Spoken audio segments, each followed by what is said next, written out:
In October's RPG report, we looked at AFK Arena's new club events, the Abyssal Expeditions. These events combine a real-time strategy-inspired game map, a hero upgrade system, a challenge-based leveling system, leaderboards, and novel event auction houses. Suffice it to say that there's a lot going on here, so we're just going to zoom in on a few of the more unique aspects of the event. You can check out a complete teardown in the report for all the details.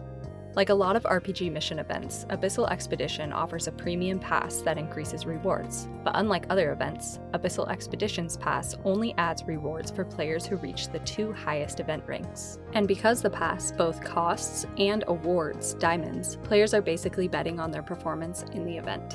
This high-stakes approach appeals to the biggest spending RPG player types, all of whom are very competitive and crave difficult challenges. These players may even make further purchases in order to reach the Premium Pass reward goals due to the sunk cost fallacy.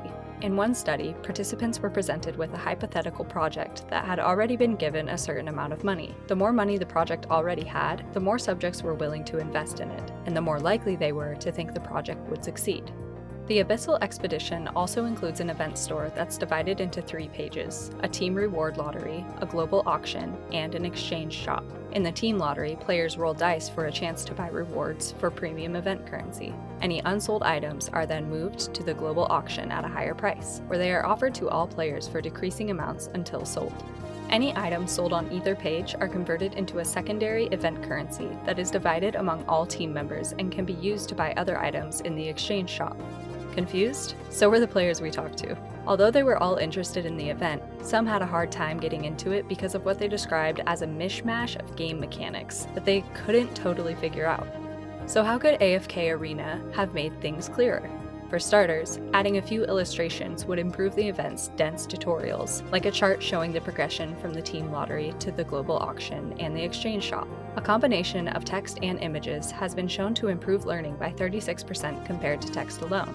After all, players want challenging gameplay, not challenging tutorials. But a lot of players don't even look at tutorials, so it's important to design and name things as intuitively as possible. That team lottery from before is actually called Militia Trade, which is confusing since players aren't trading with each other at all. A more accurate title like Militia Lottery would be easier to understand without additional explanation.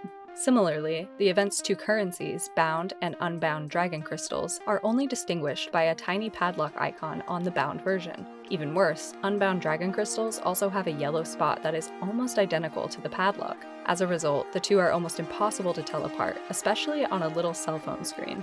UX researcher Celia Hoden recommends always using different forms for items with different functions. In this case, a distinct second currency, like Militia Insignia, would reduce the burden on tutorials by creating a clear difference in appearance and application between the 2 currencies. So, to recap, high-stakes premium passes allow challenge-oriented players to increase the difficulty for increased rewards and increase punishment if they fail. But make sure that the challenge comes from gameplay and not confusing interfaces. Use good visual design to improve tutorials and, even better, create a more intuitive game experience that reduces the need for tutorials altogether. If you found this video helpful, look out for more video breakdowns of our insights into popular puzzle, RPG, and casino apps in the Liquid & Grit wiki.